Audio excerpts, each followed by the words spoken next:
Watching Where Are They Now with your host, Diane Hart. Now here's Diane.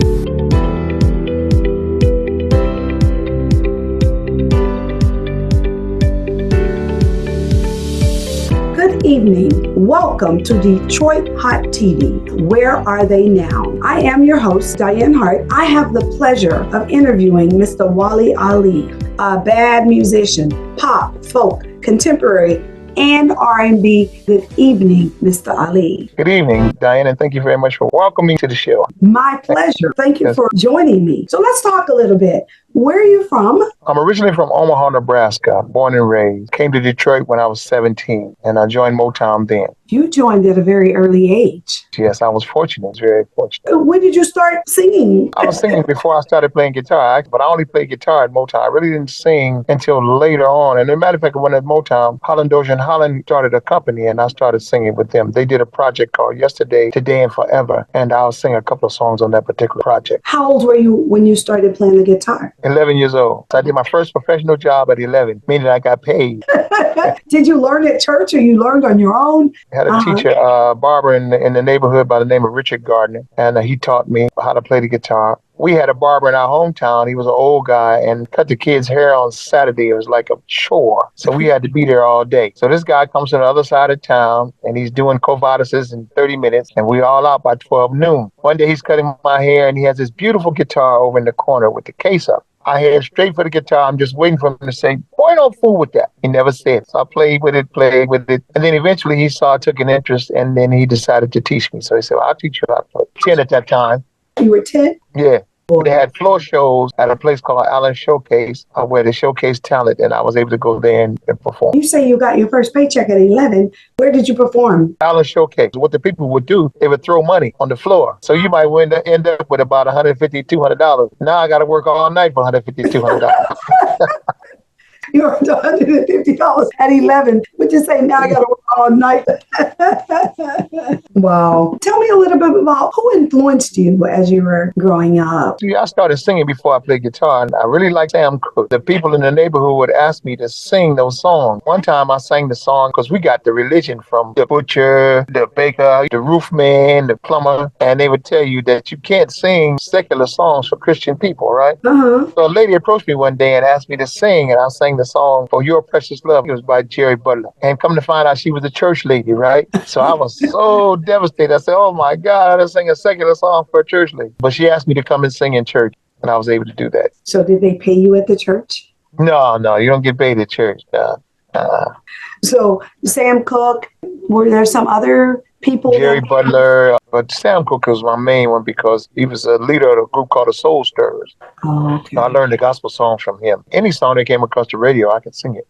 And the neighborhood people would say, come here, boy, sing that song. And I'd go sing it.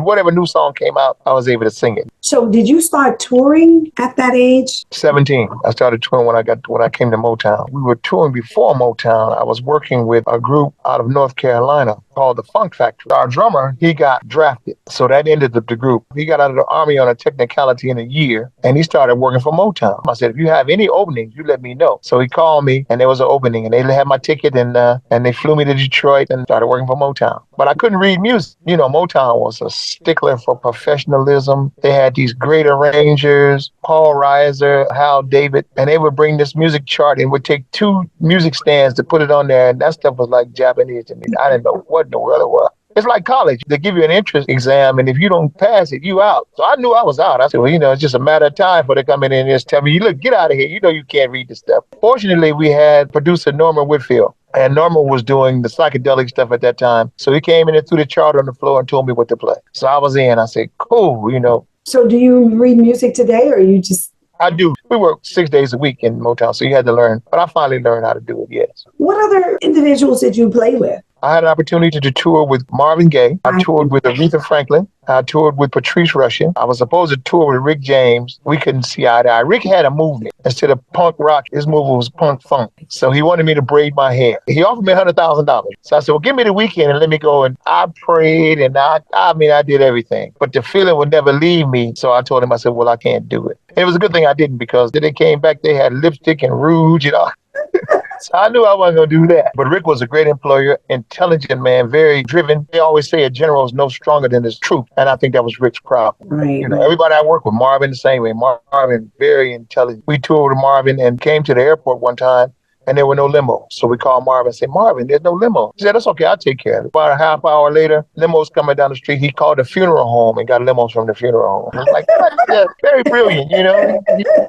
We got limos. That's what we did. Right. That was one thing that was important, right? You got the limo. Got limos. He made sure we got those. Wow. So it was just wonderful touring. And then Aretha is the ultimate, consummate professional. We never rehearsed with her. We always rehearsed with the musical director. And then we only saw her when the show came. And it was always flawless. In 1978, we were in Canada and we did a week there. So they recorded. Very, very great show. Wow. I'm going to have to pull that show up and watch that show. Ma'am, I think you would enjoy it. So do you write your own music? Yes, I write my own music, but I have 3 sons and they're in production.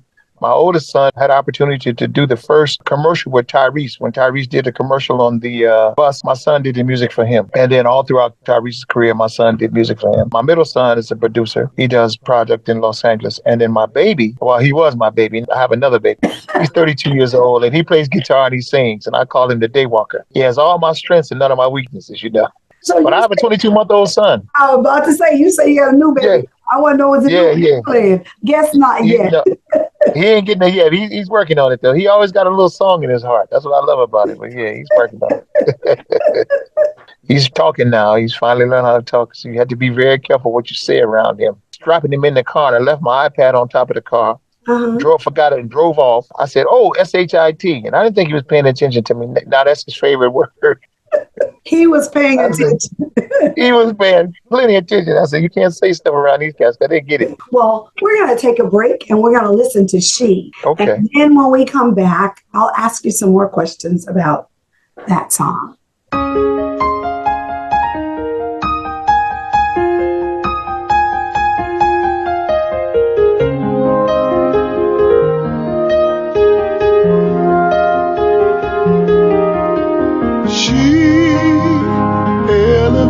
My mind as it travels down through time, and she makes me know the possibilities for making strides.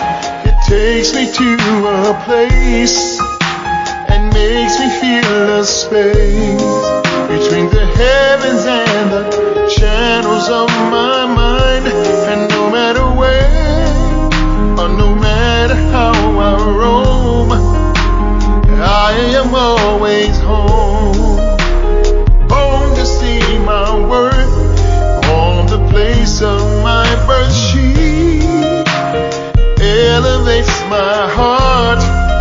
She's the reason why I start.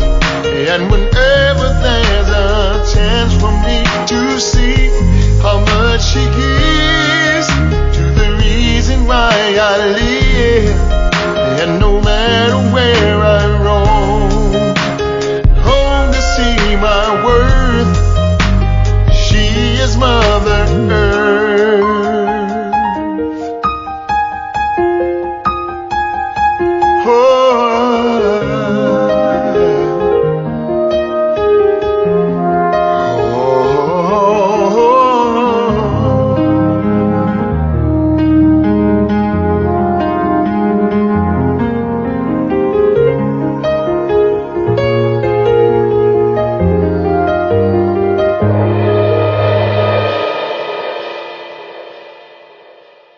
Welcome back with my guest, Mr. Wali Ali. What an awesome song. What inspired those lyrics? Actually, I was talking about the earth. I wasn't talking about a woman. You described it like it was a woman. And a lot of people get confused. They say, no, he's talking about a woman. But until I get to the last line and then they get it. It says, she is Mother Earth. It is a bad song. When did you start writing your music? I started writing around the 80s. I had an opportunity to write a song for Gladys Knight. I lived around the corner from Gladys. I took her a demo. The song is called Love Was Made for Two. It's on the Touch album. She liked the song, and in fact, my song was picked over Ashford and Simpson to be the single because she was trying to launch Bubba's career, so they did a duet on the song. For some reason, it didn't make what we thought it was going to make. She was trying to do it and trying to launch Bubba's career at that particular point. The beautiful thing about it is I gave her the demo a night before I came to the studio, 12 o'clock afternoon. It was finished. The song was done. It just blew my mind. I was going to try to play a little something. I couldn't even do that. It was amazing. She liked it that much, and that I was really proud that she liked it that much. Right. Whom else did you write for? Just mainly myself. I was a little business savvy. I didn't let people take my publishing and stuff like that, so that stopped me from writing a whole lot of songs. Barry Gordy offered me to do one of my songs at one point, but I just started writing for myself. Do you collaborate with others and help them along the way? Mainly with my sons. Maybe they collaborate with me. I mainly work with them. My middle son has about 5 artists. They're really sensational. And then I work with my youngest son. Mainly, I just work with them. Help them try to produce their career and get their career off the ground. So do you have some new music coming out soon? I do. I do an album every year. Matter of fact, I do 2. I have an instrumental album, and then I do an album that I sing on. And I have about 5 albums out already. What's the latest new song that's coming out soon? I have the wedding song. Okay. Everybody wrote a wedding song, so I said, I'm going to write one. We're going to take a break, and we're going to listen to the wedding song, and then we'll come back and talk a little bit about that song. Darling, after much contemplation and deep meditation, we find we have so much in common. In fact, we find that our interests align. And I can see beyond a shadow of a doubt, a love like ours don't come by chance. So as we prepare to take our wedding vows, let me simply say, it's our wedding day. It's a blessing just to feel this way. All our family and friends will gather here. See us join together, dear. And as we prepare, no more reason to be in despair. The journey began as 2 and now we're 1. To place our life before Allah out in the sun. A light for all to see. A life with you. It starts with 2, then it grows into a life of love and trust. A life that's filled with our unyielding hope. In God's unyielding rope, my dear, our love is true. Me and you, oh baby, the road is clear, my dear. There will be challenges from far and near.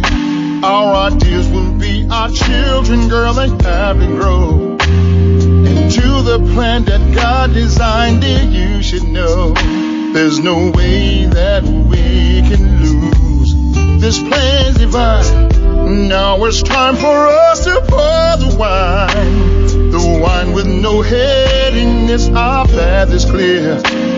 Oh, baby, baby, baby, there's no fear for us, my dear. A life with you, it starts with 2, then it grows into a life of love and trust. A life that's filled with unyielding hope.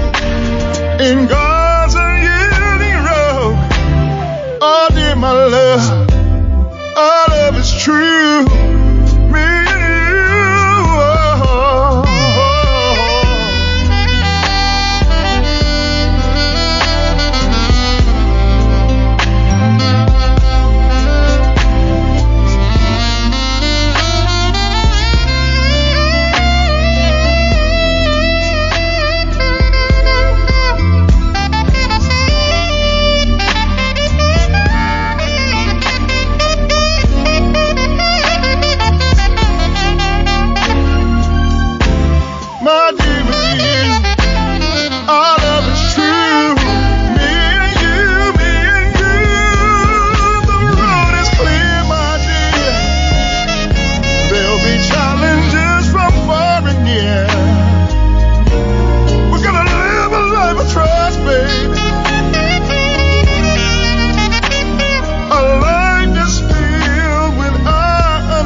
Welcome back to Where Are They Now? I am your host, Diane Hart, and I have the awesome pleasure of interviewing Mr. Wali Ali. So let's talk a little bit about that wedding song. I listened to the wedding song because I'm planning to get married, and I thought, oh, no kidding. Maybe I could use this song for my wedding.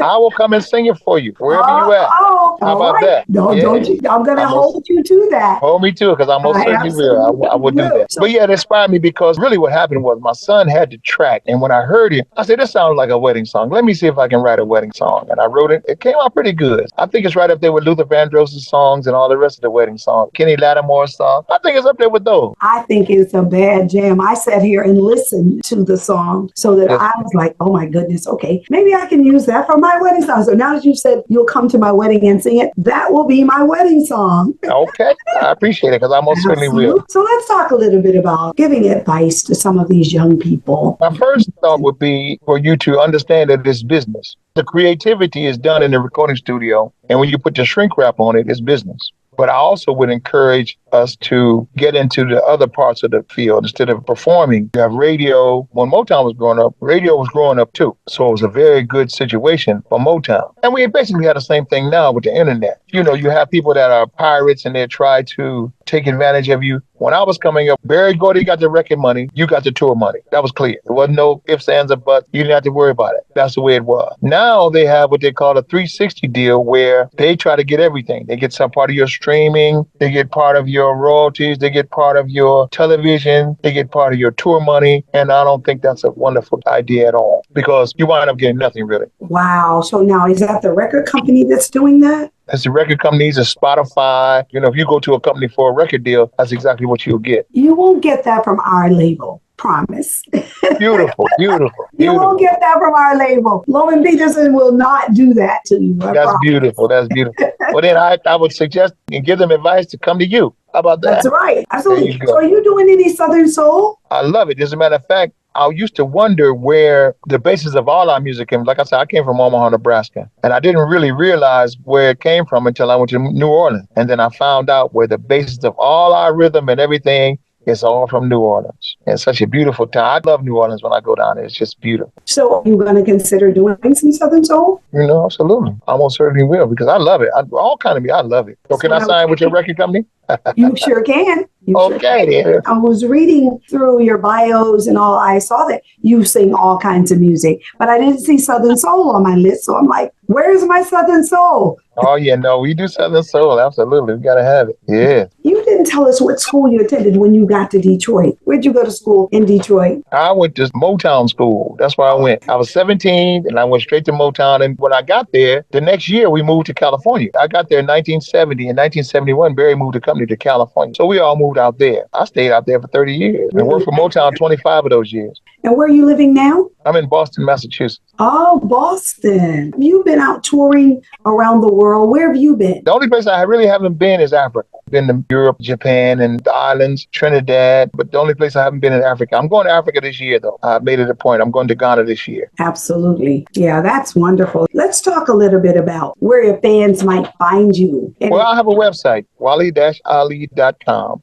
And you can find out where I'll be performing when you go to the website, because I list the places where I'm performing here in Boston. I'll be in Atlanta in July. I'm working at a place called the Velvet Note on the 12th of July, and I'll play at another place called St. James Live on the 14th, which is a Sunday. So I'll be in Atlanta that weekend. Well, a fan would like to know, when will you be in Detroit? As a matter of fact, we're going to manufacture an automobile in Detroit. I came back to Detroit about 2 years ago, and we're going to manufacture an automobile in Highland Park. We're going to use the old Henry Ford plant. Henry Ford wanted to make it a museum, so we're going to put his museum in our plant. Wow. And the car is called a Proton that we're going to manufacture. Okay. And we're also going to build a Jackie Wilson Performing Arts Center right there in Highland Park. So these are our plans for the future. Wonderful. We talked a little bit about how they could get you on your website, but are you on all of the platforms? No, I'm not on Spotify and all that because they don't give me enough money.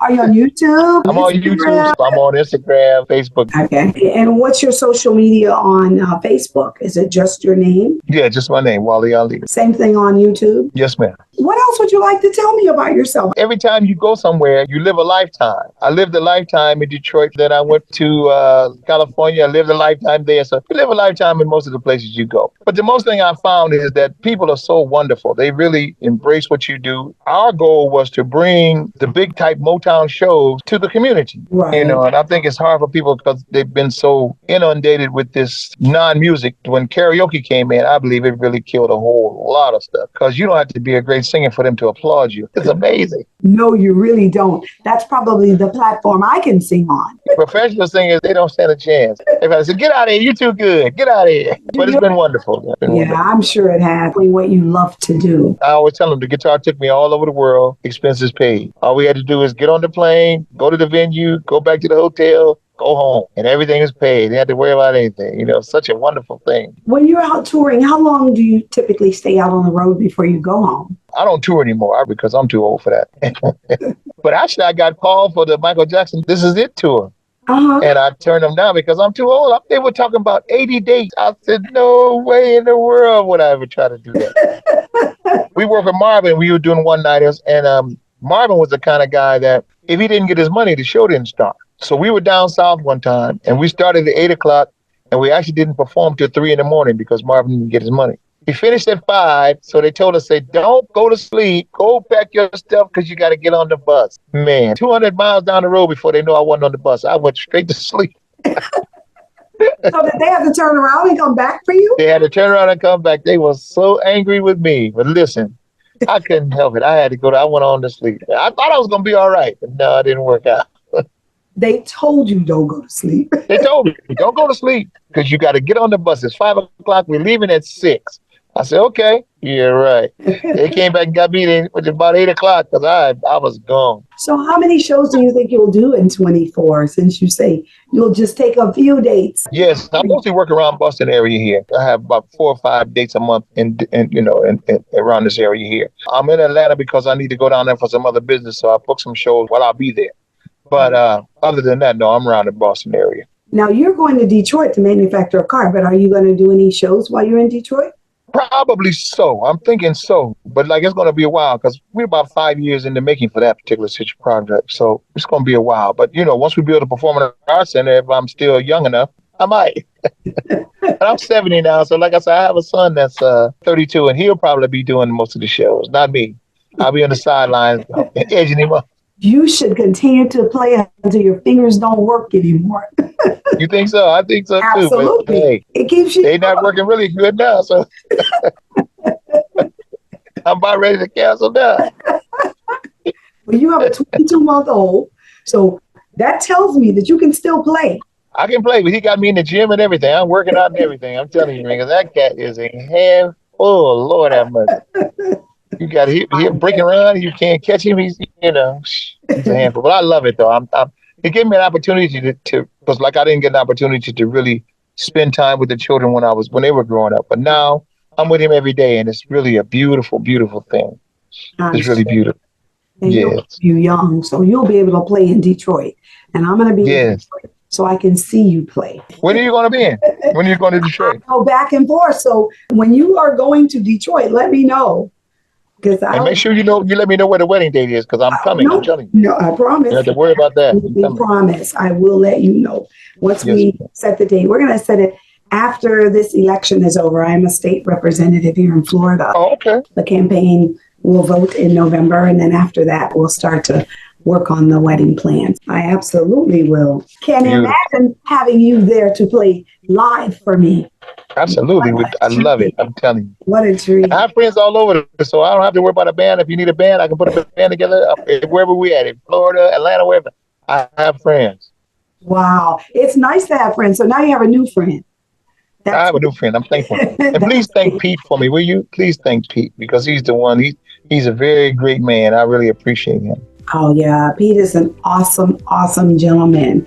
Yeah, yes, I really enjoy working with Pete. Pete is such a kind and gentle man. Yeah, yes, ma'am. I will certainly do that. Yeah, when he said so, I was like, okay, let me find him and I'll call him up and see if he'll allow me to interview him. So I really do thank you for allowing me this opportunity. No, thank you. I appreciate it because, like I said, it's just wonderful. I appreciate the opportunity myself. Thank you. You're welcome. You're welcome. Before I go, I have to tell people how to catch me. You can catch my show Wednesday nights on Roku, the Lit TV network, every Wednesday at 7 o'clock.